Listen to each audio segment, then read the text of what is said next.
Partai yang katanya tengah berjuang mati-matian untuk bisa lolos Senayan tapi sempat ngambek karena ternyata hampir disalip oleh partai yang katanya tidak lolos tapi hampir lolos kelihatannya dari ambang batas parlemen terakhir. Coba kita lihat dulu ada pernyataan dari pentolan P3 ya. Gus Romi yang mengatakan bahwa menganalisa ada grafiknya yang disampaikan oleh Gus Romi di sini bagaimana kenaikan suara PSI. Boleh diputarkan teman-teman? Nah ini dia. Pertanyaannya Gus Miftah, suara PSI menjulang. Kenapa P3 yang harus meradang? Baik, mungkin begini ya. Saya perlu klarifikasi juga di sini. Hari ini P3 itu secara tabulasi kita di internal itu sudah lolos sebenarnya 4%. Dan dalam masa dan lembaga-lembaga quick count mengatakan kita ya 4% 3,9. Nah cuman nih saya mau memberitahu kepada khalayak nih, apa situasi yang terjadi di P3. Sebenarnya kalau pakai bahasa anak zaman sekarang kita nggak ada urusan sama PSI. Artinya kita mendingan urus diri sendiri menjaga suara kita. Apa yang terjadi? P3 ini totalnya itu menurut tabulasi kita itu 4,2%, 4,15%. Nah ketika rame-rame 4-5 hari yang lalu itu, tiba-tiba terjadi situasi penurunan 4% itu yang agak anomali itu satu. Yang kedua jumlahnya di Sirekap itu berkurang gitu. Jadi kan nggak mungkin ada suara berkurang, yang ada suara bertambah. Nah pada saat itu banyak laporan-laporan yang terjadi dari seluruh Indonesia. Tadinya kita pikir itu bersifat kasuistik di satu tempat tertentu. Tapi setelah kita lihat, dia bersifat sangat acak gitu. Random gitu. Ini ada dosen di sini nih. Kalau ada no randomness, no generalization kan. Kalau sudah random kita bisa melihat itu sebagai buah pola. Apa polanya? Jadi ada modus baru yang ada di pemilu kita pada hari ini ketika dia bergerak dari tabulasi di TPS dan kecamatan itu, penambahan suara melalui ghost voter, suara hantu, dengan menambahkan kolom partisipasi. Jadi dia nggak mengganggu suara P3 sebenarnya dan juga tidak mengganggu partai-partai lain. Tapi suara-suara tidak sah itu bertambah secara signifikan dan juga orang-orang yang tadinya tidak menggunakan hak suara ke TPS itu dipakai. Apa yang terjadi itu ada konsekuensi matematik, Mbak. Apa itu? Dari mana ke 4% P3 itu didapat dari total seluruh orang yang memilih P3 se-Indonesia, 800.000 TPS, dibagi yang datang ke TPS, itu suara sah. Dapat 4%.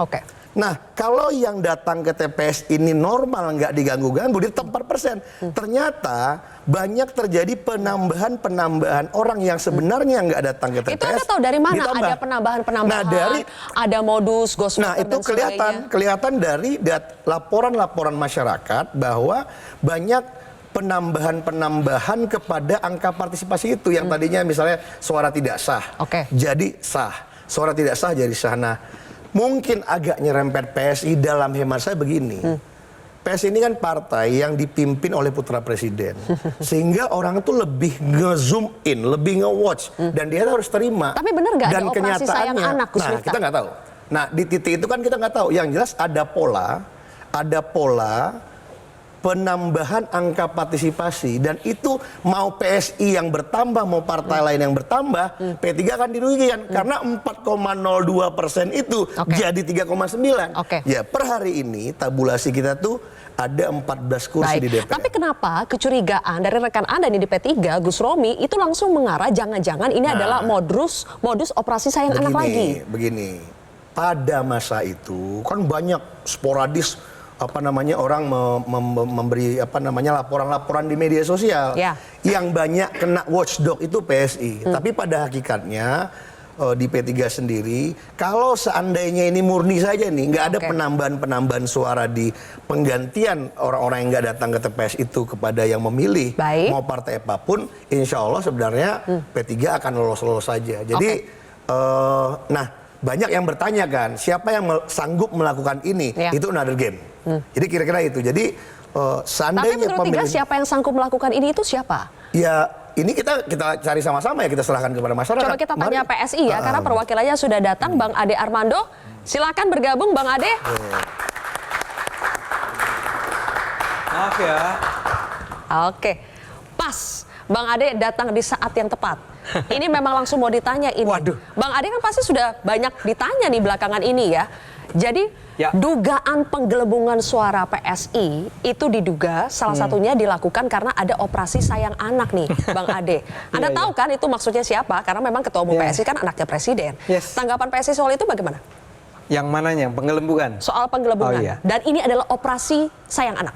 Ya itu buat, kalau bahasa anak muda sekarang bullshit lah ya. Kita nggak percaya bahwa ada upaya menggelembungkan suara PSI, apalagi yang dianggap melibatkan intervensi dari Pak Jokowi. Bahwa ada kenaikan suara PSI kan kita nggak pernah bantah juga. Bahwa P3 sempat turun, tapi sekarang juga naik lagi mudah-mudahan ke posisi normalnya. Itu juga terjadi, tapi nggak ada bukti dong.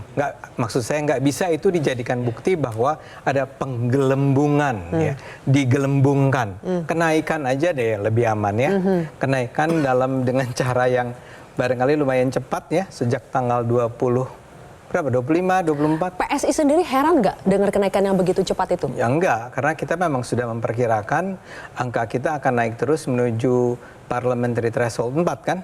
Ya, ketika itu kan kalau Anda ingat memang sempat freeze kan, rekapitulasi Sirekap ya, Sirekap itu freeze pada tanggal mungkin tanggal 20-an. Ditunda 2 hari. Lebih dari 2 hari. Dalam 2 hari itu, lebih dari 2 hari itu angka itu sempat freeze, artinya membeku. Tidak ada pertambahan, mungkin karena waktu itu juga saya termasuk orang yang mengkritik karena suara saya tiba-tiba naik dari 6.500 menjadi 90, menjadi 200, menjadi 400, turun lagi menjadi 28, turun menjadi 25 dan seterusnya. Waktu itu saya juga termasuk orang yang protes, saya bilang there must be something seriously wrong ya. Jadi Bang Ade juga heran sendiri kenapa suaranya naik begitu cepat terus turun lagi? Bukan, kalau itu saya bahkan bukan heran, saya mengatakan nggak mungkin terjadi.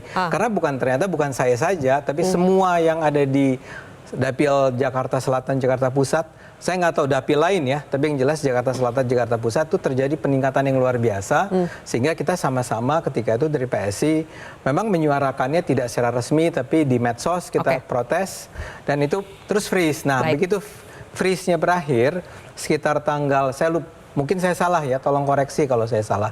Pada tanggal 26-an itu, 25-26 mulai hidup lagi.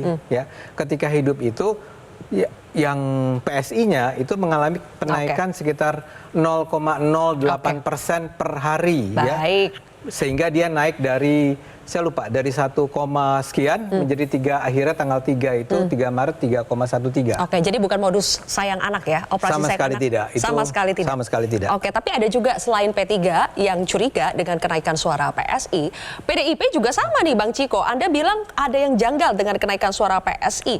Setelah banyak yang protes, kemudian tiba-tiba suara PSI berhenti naik dan stagnan. Kenapa? Ya itu tadi, dia berhenti, stagnan, walaupun katanya sudah dikoreksi, dia nggak diturunin lagi, tetap dalam angka yang sama. Nah kita harus terus soroti.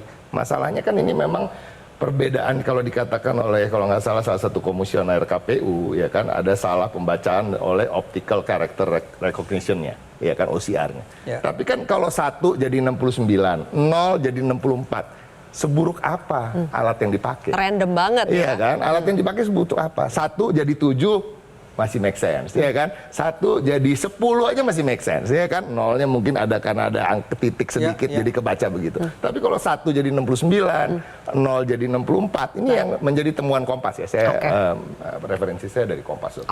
Jadi hal-hal seperti ini cukup mengejutkan. Nah, satu lagi Bang Ade, kalau 0,6% dalam sekian hari untuk PSI yang hanya diawali dengan suara 2,5%, itu tinggi. Itu seperti kalau PDI Perjuangan naiknya 4-5%. Gitu. Kita harus bicara presentasi kalau angka. Kita nggak bisa, ya kan? Itu artinya kan berapa ratus ribu dia naik, ya kan? Dari angka yang cuma sekian juta gitu. Oke, Nah, oke. ini yang harus Bang Ciko, Anda curiga tidak Tapi ketika kecurigaan ini sebenarnya kan sangat mendasar. PSI ini udah mengambil jalan untuk dicurigai terus. Kenapa? Dia memilih ketua umumnya adalah anak presiden. Nah, Ya, ini udah itu dia. Itu jalan yang sudah Apalagi diambil, ketika ya kan? Gibran, Bang Ciko tadi kita putarkan itu ada statement Benar. Gibran yang mengatakan minta ke relawan supaya dikawal PSI dan juga adiknya Nah. Kaisang. Itu menambah kecurigaan. Tentu dong yang ngomong anak sulung presiden, ya kan? Yang lolos menjadi calon melalui putusan MK yang kontroversial sampai hari ini, ya kan? Karena ada putusan MK yang Tapi nggak fair dong ketua kalau MK. mencurigainya hanya karena ketua umumnya anak presiden, terus kemudian Fair dicurigai aja, terus. karena ada banyak rekam jejak yang diduga dilakukan oleh presiden untuk memenangkan salah satu paslon. Kenapa nggak salah satu partai juga? Kan Oke. itu Jadi maksudnya wajar ya fair kalau aja, PSI ya. dicurigai. Dalam demokrasi itu kecurigaan tuh harus ada. Gimana, harus selalu Bang ada. Ade? Enggak ya, ini kan sebenarnya menjelaskan jadinya bahwa memang teman-teman dari PDIP, Bung Ciko dan kawan-kawan itu memang sejak semula punya kecurigaan terhadap PSI. Ya, jadi memang mindsetnya sejak awal sudah curiga. Jadi kalau tiba-tiba ada kenaikan, itu langsung dibaca sebagai mungkin indikasi kecurangan. Ya, kan Jadi orang negatif thinking terus ya? Suzon. Suzon terus ya? Negative thinking itu kan ada dasarnya. Selain itu kan dasarnya juga hasil quick count. Kita kan masuk, kita mau rinci satu-satu, boleh. Mau dirinci satu-satu, boleh. Siapa sih Grace Natali? Siapa sih Sheryl Tanzil? Kok orang bisa milih PSI? Itu pertanyaannya. PSI pernah bikin apa sih buat negara ini sehingga suaranya bisa naik begitu? Itu pertanyaannya banyak. Kalau kita mau rinci satu persatu, nanti malah kita Oke, permalukan jadi kecurigaan PSI yang ada sebagai basisnya, partai Saya mau Bang Ade. bilang, yang punya ideologi misalnya. Atau kita katakan partai yang tadinya anti Prabowo tiba-tiba memuja-muji Prabowo misalnya, kan itu juga banyak. Sebegitu apa perubahan-perubahan Oke, itu kan Bang yang Ade, bisa menaikkan ditanggapi. suara, kan ini yang menjadi pertanyaan. Jadi bukan ada curiga tanpa ada dasar. Dasar-dasarnya banyak, yang saintifik ada, yang terkait dengan politik tentunya ada juga. Ya, sebagai contoh nih ya untuk mengatakan, saya bisa segera menjawab ketika Bung Ciko tadi mengatakan, oh kalau PSI kenaikannya dari kenaikan 0,06% itu dari 2,56 misalnya gitu ya, terus naik 0,8%, itu menjadi dicurigai karena PSI itu kecil angkanya. Jadi kenaikan 0,06% itu adalah sesuatu yang besar, relatif besar. Ketangkep nggak argumennya Bung Ciko itu? Dan saya setuju, cuman saya mau bilang bahwa di awal-awal juga PDIP, maaf saya terpaksa nyebut PDIP saja ya, itu kan naiknya juga dari hari ke hari itu 4%, 8%, 2%, 3% per hari ya, dengan jumlah yang jauh lebih besar lagi. Kami tidak curiga sedikit pun ya, karena kami menganggap itu masuk di akal. Nah sekarang kalau PSI Partai yang udah berdiri tahun 73. betul, itu udah kuat sekali. Jadi nggak mungkin ada sesuatu yang aneh dengan kenaikan angka tersebut. Saya betul-betul mengatakan nggak ada persoalan dengan itu.